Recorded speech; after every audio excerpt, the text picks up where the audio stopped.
오늘 함께 나눌 말씀의 제목은 말씀하시는 하나님을 들으십시오 라는 제목으로 함께 말씀을 나눕니다. 오늘 3장 1절을 읽었는데요, 3장 1절에 보면 여호와의 말씀이 희귀하여 이상이 흔히 보이지 않았더라 라고 하는 이 문장은 당시 이스라엘의 영적 상태를 가장 잘 묘사해주는 그러한 표현입니다. 여러분, 하나님은 말씀하시는 하나님이십니다. 그래서 하나님은 태초에 말씀으로 천지를 창조하셨고요, 아담과 하와에게도 말씀하셨죠. 아브라함과 이삭과 야곱에게도 말씀하시는 하나님이셨습니다.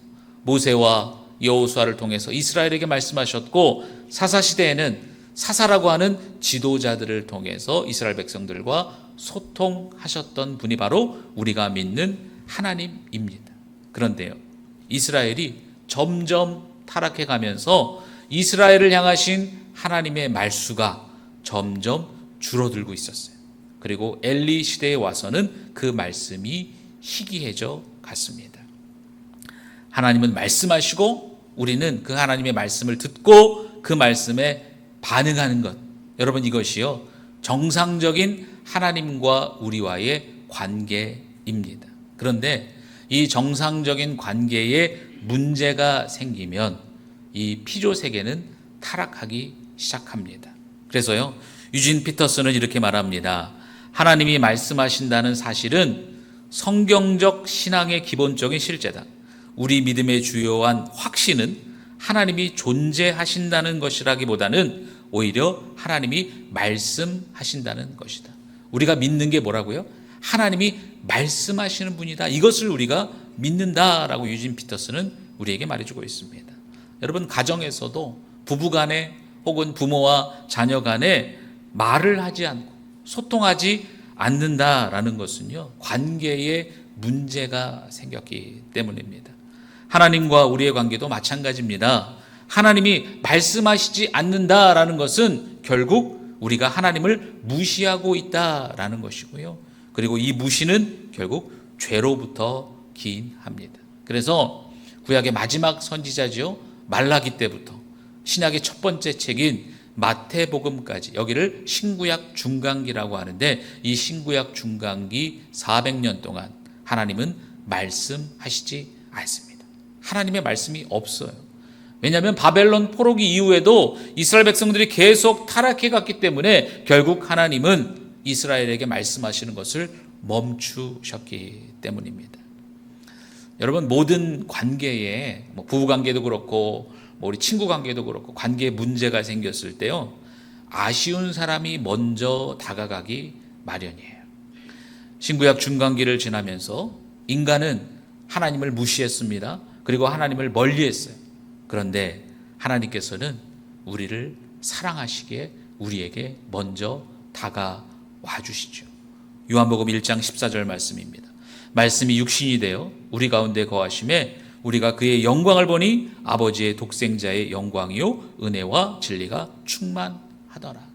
하나님은 듣지 않는, 하나님의 말씀을 듣지 않는 인간들에게 더 큰 소리로 말씀하시기 위해서 말씀이신 예수님을 직접 우리에게 보내주셨어요. 그리고 더 잘 들을 수 있도록 우리의 말로 말씀하여 주십니다. 오늘 본문으로 다시 한번 돌아가 볼까요? 본문으로 돌아가면서 엘리의 제사장이 섬기던 시대는 제사장들마저도 타락했던 이스라엘 역사 가운데 가장 영적 암흑기입니다. 그래서 하나님의 말씀이 희귀했어요. 사람들은 하나님의 말씀도 하나님의 임재도 그분의 일하심도 볼 수 없던 그러한 시대입니다. 그런데 하나님이 더 이상 가만히 두고 보실 수가 없었습니다. 그래서 어린 사무엘을 부르십니다. 어린 사무엘은요, 젖되기 전부터 엄마 한나에게 영적, 신앙적 교육을 받았던 어린이죠. 하지만 아직 어리기 때문에 하나님과 개인적인 소통을 할 줄 몰랐습니다. 어느 날 사무엘이 하나님의 궤가 있는 여호와의 전에 누워 있는데 누군가가 자꾸 자기를 부르는 것 같은 거예요. 그래서 사무엘이 엘리 제사장이 나를 부르나 보다 하고 엘리를 찾아가죠. 그러자 엘리가 나는 너를 부른 적이 없다 이렇게 말합니다. 그런데 이 일이 3번이나 똑같이 반복되는 것이에요. 그제서야 엘리가 알아차립니다. 이것은 하나님이 사무엘을 부르시는 것이구나 라고 알아채고, 그리고 엘리는 사무엘에게 그가 너를 또 부르시거든 여호와여 말씀하옵소서 종이 듣겠나이다 라고 그렇게 말해라 라고 가르쳐 줍니다. 그리고 하나님께서 다시 사무엘아 사무엘아 사무엘을 부르시죠. 그리고 사무엘은 하나님의 그 부름에 응답합니다. 이것이 하나님과 사무엘 사이의 첫 번째 대화의 시작입니다. 사랑하는 성도 여러분, 하나님은 어린 사무엘을 찾아오셨던 것처럼요, 우리에게 말씀하실 때 개인적인 대화를 나누시듯 친근하게 우리를 찾아오셔서 우리에게 말씀해 주십니다. 이것이 하나님의 말씀의 기초예요. 하나님의 말씀하심의 기본입니다. 여러분, 하나님은요, 장엄한 진리나 무거운 도덕적 규율을 게시판에 적어놓듯이 우리에게 말씀하시는 분이 아닙니다. 하나님은 복잡한 철학적인 사변이나 신학적 논제를 우리에게 가지고 오셔서 야 이거 한번 논쟁해보자 이렇게 말씀하시는 분도 아니단 말입니다. 하나님은 사무엘에게 사무엘아 사무엘아 그의 이름을 불러주셨던 것처럼 한 사람 한 사람의 개인의 이름을 불러주시면서 친근하게 우리에게 다가오셔서 일상적인 주제로 말을 걸어주시는 분이 바로 우리가 믿는 하나님이십니다. 그리고 하나님은 우리에게 말씀하실 때요, 이성적이고 인격적으로 말씀하시는 분이세요. 그래서 하나님과 우리의 소통은 두 가지 방식으로 이루어집니다. 인격적이고 이성적인 두 가지 방법으로 우리는 하나님과 소통할 수가 있어요. 그 첫 번째는 바로 하나님의 말씀, 성경 말씀입니다. 하나님 우리에게요, 성경 66권을 이 성경을 우리에게 주셨죠. 성경이라고 하는 책은요, 하나님에 대해서 기록해 놓은 백과사전과 같은 그러한 책이 성경책입니다. 그래서 성경은 하나님이 어떠한 분이신가, 하나님의 뜻이 무엇인가가 여기에 다 기록되어 있는 책이 바로 성경책입니다.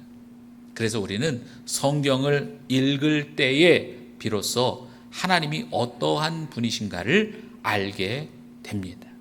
그래서 달라스 월라드는 이렇게 말합니다. 하나님의 말씀이란 그분이 하시는 말씀이요, 그분이 전달하시는 내용이다. 하나님이 말씀하시면 그 속에 그분의 마음과 성품과 뜻이 표출된다. 그래서 그분은 언제나 자신의 말씀과 함께 임재하신다. 그분의 말씀과 함께 우리에게 임재하시고 말씀하십니다. 그래서 여러분, 우리가 하나님과 소통하고 하나님을 알기 위해서는 그럼 어떻게 해야 되겠어요? 성경을 반드시 읽어야만 합니다. 여러분, 신앙생활하면서 성경을 읽는 것은 선택이 아니라 뭘까요? 여러분 입으로 말하셨잖아요, 그렇죠? 선택이 아니라 필수예요. 우리가 신앙생활한다고 하면서 성경을 읽지 않는다? 이거는 말이 안 된다라는 것입니다. 여러분, 성경을 읽지 않으면서 신앙생활하는 것은 맹인모상과 같아요. 맹인모상 뭡니까?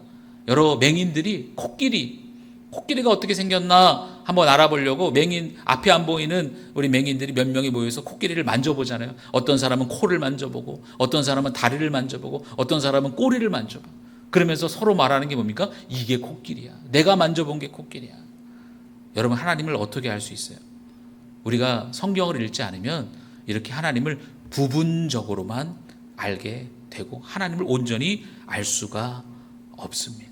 그래서 우리는 성경을 읽을 때에 비로소 하나님을 명확하게 알 수 있는 것이고 하나님과 소통할 수가 있습니다. 하나님이 우리와 소통하시는 두 번째 방법은요, 기도입니다. 기도는 하나님께서 우리와 소통하시기 위해서 우리에게 열어주신 의사소통의 통로입니다. 그런데 우리가 기도라고 하면 기도에 대해서 오해하기 쉬운 것이 있는데요, 기도를 나의 필요를 얻어내기 위한 수단으로 우리가 많이 여긴다라는 것이에요. 여러분, 물론 우리가 기도할 때 하나님께 우리의 필요를 아뢰죠. 구합니다. 하나님, 병 고쳐주세요. 우리 자녀들 잘 되게 해주세요. 우리 가정 평안하게 해주세요. 당연히 하나님께 우리의 필요를 구해야 되는 것이고요. 하나님이 그것에 대해서 응답하시겠다, 주시겠다라고 약속하셨습니다. 하지만 나의 필요에 대한 응답을 끌어내기 위한 기도는 바른 기도의 태도가 아니에요. 왜냐하면요, 기도는 쌍방통행이기 때문에. 기도는 뭐예요? 커뮤니케이션이에요. 하나님과 우리가 의사소통하는 게 기도란 말입니다. 그래서 빌립보서 4장 6절 7절은 이렇게 말합니다. 아무것도 염려하지 말고 다만 모든 일에 기도와 간구로 너희 구할 것을 감사함으로 하나님께 아뢰라. 그래야면 모든 지각에 뛰어난 하나님의 평강이 그리스도 예수 안에서 너희 마음과 생각을 지키시리라. 빌립보서 4장에서 사도 바울은 기도의 바른 태도에 대해서 설명해 주고 있습니다. 우리가 기도할 때, 하나님 앞에 나아갈 때 먼저는 아무것도 염려하지 말고 감사함으로 나아가야 되는 거예요. 이게 기도의 첫 번째 태도입니다. 우리가 기도할 때요, 무언가 막 안달이 나가지고 막 무언가 급해가지고 하나님 앞에 막 나가서 막 쏟아내는 것, 이것은 바른 기도의 태도가 아니라는 것이에요. 우리가 기도할 때는요, 하나님은 집 나간 탕자를 매일 기다려주시는 아버지와 같은 분이다라는 믿음을 가지고 기도해야 됩니다. 우리가 하나님 앞에 기도하고 나갈 때는요, 젖된 아이를 품어주시고 등에 안아주시는 그 하나님을 신뢰하는 마음으로 하나님 앞에 나가서 기도해야 되는 것이에요. 그렇게 우리가 기도할 때 모든 염려, 걱정들 다 뒤로 하고 이미 하나님이 주신 줄로 믿고 감사하면서 기도할 수가 있습니다. 그리고 그렇게 기도하며 하나님께 나아갈 때 하나님이 우리에게 평강을 주시고 우리 막 불안하고 요동치는 마음과 생각을 지켜주십니다. 이게 바로 바른 기도의 태도예요. 그렇게 우리가 하나님 앞에 기도할 때 더 이상 우리가 뭘 구했고 그것을 얻었나 못 얻었나 이것은 중요한 문제가 아닙니다. 내가 기도에 응답받았다 거기에 집착하지 않게 된단 말이에요. 왜냐하면 기도를 통해서 하나님과 우리가 소통함을 통해서 이미 최고의 가치이신 하나님을 내가 만났고 그 하나님을 얻었기 때문에 기도가 응답됐다 안 됐다 이게 그렇게 중요한 문제가 아니다라는 것이죠. 그냥 내가 기도하고 하나님을 만난 것으로 나는 충분하게 됩니다. 하나님은 사무엘에게 처음으로 찾아오셨고요. 이것을 시작으로 사무엘은 그의 평생에 하나님과 소통하고 하나님의 말씀을 백성들에게 대언하는 사명을 감당하게 됩니다. 이것이 바로 오늘 본문이지 않겠습니까? 아무리 위대한 선지자, 사역자라고 해도요, 하나님과 소통이 끊어지면 아무 소용이 없습니다. 하나님의 음성을 듣지 못하고 하나님과 소통하지 못하는데 어떻게 우리가 신앙생활을 이어갈 수 있겠어요? 하나님의 뜻을 모르는데 어떻게 우리가 주의 일을 감당할 수가 있겠습니까? 그렇기 때문에 말씀과 기도를 통해서 우리가 하나님과 소통하고 그분의 마음을 알아가는 것은 너무나 중요하고 소중한 우리 신앙생활의 방식입니다. 우리 옆에 분에게 이렇게 한번 인사해 볼까요? 말씀 읽고 기도합시다. 네. 말씀 읽고 기도하는 것, 그것을 통해서 우리가 하나님을 알 수 있고 하나님과 커뮤니케이션 할 수 있는 거예요. 이보다 더 중요한 건 없습니다. 그냥 신앙생활의 모든 것이에요. 이게 말씀 읽고 기도하는 것, 이것만 열심히 하시면 우리가 언제나 하나님과 소통할 수 있고 그분의 음성을 들을 수 있고 그분의 뜻을 알 수 있는 줄로 믿습니다. 사무엘은 하나님과 소통하고 하나님의 음성을 이제 듣게 되었습니다. 그렇게 하나님과 이 사무엘의 소통이 시작되었어요. 그리고 이제 하나님이 가장 먼저 사무엘에게 말씀하십니다. 이게 중요한 대목이잖아요. 내가 하나님의 음성을 듣게 됐어. 근데 하나님이 나한테 가장 먼저 말씀하시는 게 뭘까? 아마도 하나님이 나에게 제일 중요한 거 말씀하시겠지라고 생각하잖아요. 근데 하나님이 사무엘에게 가장 먼저 뭘 말씀하신대요? 엘리와 두 아들들의 죄악과 심판에 대해서 가장 먼저 말씀하십니다. 사무엘상 3장 12절부터 14절 말씀입니다. 내가 엘리의 집에 대하여 말한 것을 처음부터 끝까지 그날에 그에게 다 이루리라. 내가 그의 집을 영원토록 심판하겠다고 그에게 말한 것은 그가 아는 죄악 때문이니 이는 그가 자기의 아들들이 저주를 자청하되 금하지 아니하였음이니라. 그러므로 내가 엘리의 집에 대하여 맹세하기를 엘리 집의 죄악은 제물로나 예물로나 영원히 속죄함을 받지 못하리라 하였노라 하셨더라. 하나님은 엘리 집안의 심판에 대해서 처음으로 사무엘에게 말씀하십니다. 엘리 집안이 심판받는 이유가 뭐라고 말합니까? 엘리는 아들들의 죄를 알면서도 묵인했어요. 엘리의 집안은 제사장입니다. 제사장들의 직임은 뭐예요? 하나님과 백성들을 이어주는 다리 역할을 하는 사람들이 제사장이에요. 그렇기 때문에 제사장들은 누구보다 하나님과 잘 소통해야 되고 하나님의 뜻을 알아야 되고 그 뜻을 백성들에게 전할 수 있어야만 합니다. 그런데 엘리의 두 아들들은 하나님의 음성을 듣는 것, 하나님의 뜻을 아는 것, 여기에 전혀 관심이 없었습니다. 제사장이라고 하는 직분은 자신들이 원하는 것을 얻어내기 위한 포장에 불과했어요. 먹고 싶은 고기를 마음대로 먹었습니다. 성소에서 시중들은 여인들과 동침해서 성적인 죄를 지었어요. 그리고 엘리는 하나님보다 아들들을 더 소중히 여겼어요. 그래서 아들들의 죄를 알면서도 좌시했습니다. 하나님은 왜 이제 막 하나님과 소통하기 시작한 사무엘에게 가장 먼저 엘리의 집안의 죄를 말씀하시는 것일까요?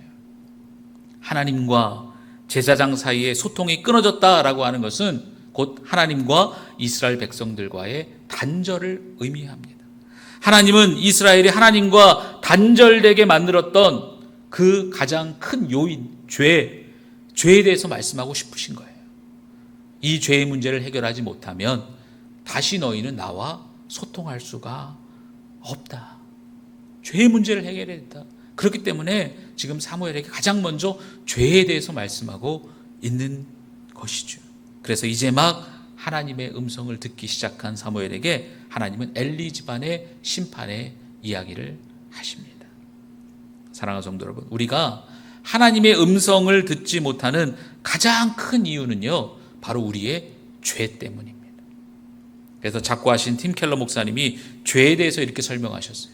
죄란 단지 규율을 어기는 것이 아니다. 하나님이 아닌 다른 무언가를 우리의 가장 큰 기쁨, 삶을 지탱하는 안식처, 궁극적인 신뢰의 대상으로 삼는 것이다. 죄가 뭐래요? 하나님이 아닌 것을 큰 기쁨으로 삼고 안식처로 삼고 신뢰의 대상으로 삼는 게 죄다라고 죄를 정의하고 있습니다. 엘리는 그의 두 아들들이 하나님보다 더 큰 기쁨이었어요. 엘리의 두 아들들은 제사장이라는 직분을 안식처로 여기고 있었습니다. 백성들은 하나님보다 우상을 궁극적인 신뢰의 대상으로 삼고 있었습니다. 그래서 이들은 하나님께 범죄했고 그 죄로 말미암아 하나님과의 소통이 끊어져 버렸습니다. 그렇다면 여러분, 이제 다시 하나님과 소통하기 위해서, 하나님과 연결되기 위해서는 어떻게 될까요? 이 죄의 문제를 해결해야 돼요. 그러기 위해서는 회개해야만 합니다. 회개해야 돼요. 여러분, 다윗이 이스라엘 전체의 통일 왕이 되었습니다. 그리고 그 이후에 다윗이 안일해져요. 더 이상 전쟁에 나가지 않아도 됩니다. 그래서 늦지막히 오후에 일어나서 이 성벽을 걷다 보니까 밧세바가 목욕하고 있는 장면이 눈에 들어옵니다.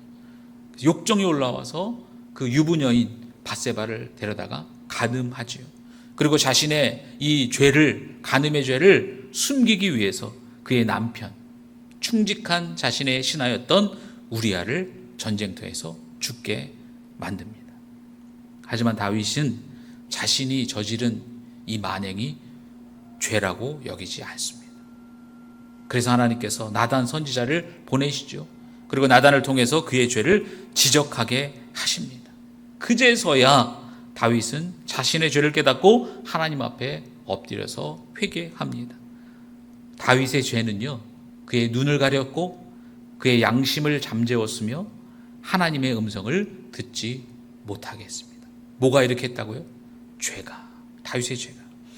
그리고 다윗이 다시 회개했을 때 이 모든 것들이 다시 열리게 됩니다. 청교도들은 회개의 4가지 원리를 이렇게 표현한다고 합니다.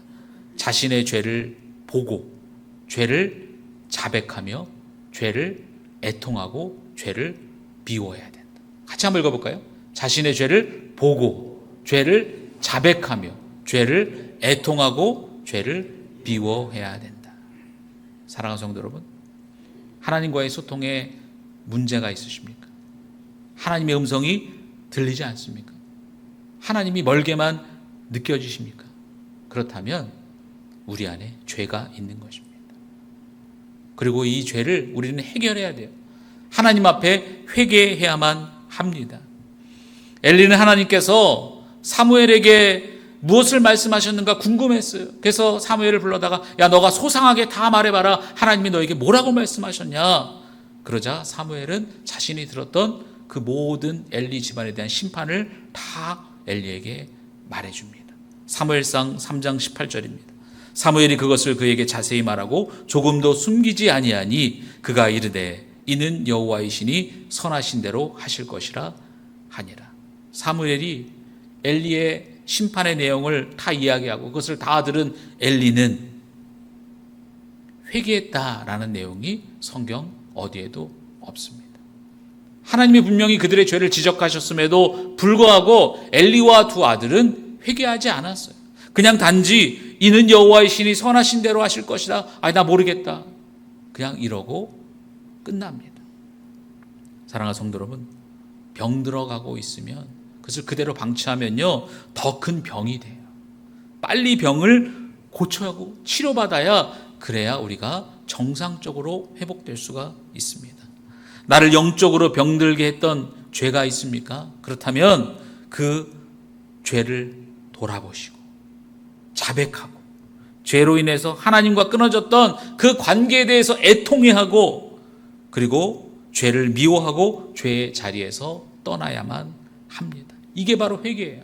그럴 때 다시 하나님과 가까워질 수 있는 것이고요. 그리고 우리 삶에 생명이 넘쳐나게 됩니다. 우리 마지막 19절부터 21절 말씀을 다시 봅니다. 사무엘이 자라매 여호와께서 그와 함께 계셔서 그의 말이 하나도 땅에 떨어지지 않게 하시니 단에서부터 브엘세바까지 온 이스라엘이 사무엘은 여호와의 선지자로 세무심을 입은 줄을 알았더라. 여호와께서 실로에서 다시 나타나시되 여호와께서 실로에서 여호와의 말씀으로 사무엘에게 자기를 나타내시니라. 죄를 깨닫지 못하고 회개하지 않아서요. 하나님과 불통인 엘리는 그리고 그의 두 아들은 점점 저물어 갑니다. 죽어가고 있어요. 하지만 사무엘은 어떻습니까? 사무엘은 이제 성소에서 하나님의 그 말씀과 기도로 하나님과 소통함을 통해서 그의 권위는 온 이스라엘의 단에서부터 가장 북쪽에서 가장 남쪽 브엘사바까지 온 이스라엘에서 사무엘의 권위가 승승장구했더라라고 성경은 말하고 있습니다. 사랑하는 성도 여러분, 개인이든 교회든 하나님의 말씀이 희귀하면 소망이 없습니다. 하나님이 우리에게 말씀하시지 않고요, 성도들이 말씀을 등한시하고 말씀을 듣지 않고 말씀을 읽지 않으면 교회에 더 이상 소망이 없습니다.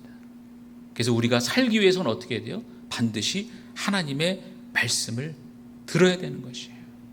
그래서 오늘 말씀을 통해서 깨닫는 것은 무엇입니까? 하나님은 개인적으로 나에게 찾아와서 말씀하시는 분이다. 하나님은요, 그냥 뭔가 여러분에게 단체적으로 뭐 공지 날리듯이 말씀하시는 분이 아니라 여러분 한 사람 한 사람을 찾아오셔서 여러분의 이름을 다정스럽게 불러가시면서 여러분에게 말씀하시는 분이 바로 하나님이세요. 그리고 우리가 하나님과 소통하기 위해서는요, 말씀을 읽어야 된다고 했어요. 그리고 기도해야 됩니다. 말씀과 기도가 있을 때 비로소 우리가 하나님과 소통할 수 있는 건 다른 방법은 없습니다. 그리고 우리의 죄는 하나님과 우리를 가로막아서 하나님의 음성을 듣지 못하게 하는 가장 강력한 장애물입니다. 그래서요, 여러분, 우리 스스로를 돌아보고 내 안에 죄가 있다면 그 죄를 다 하나님 앞에 회개함으로 죄의 문제를 해결할 때 비로소 우리는 주님의 음성을 듣게 되는 줄로 믿습니다. 오늘 말씀을 기억하시면서 하나님, 이번 한 주 동안 우리가 말씀과 기도로 주님께 나아가겠습니다. 우리의 죄의 문제를 해결하겠습니다. 그래서 우리가 하나님과 소통하여서 하나님의 음성을 들어 이번 한 주간 생명력 있고 능력 있는 삶을 살아가겠습니다. 그렇게 다짐하며 세상으로 나아가는 우리 모든 성도님들 되시기를 주님의 이름으로 축복합니다. 아멘.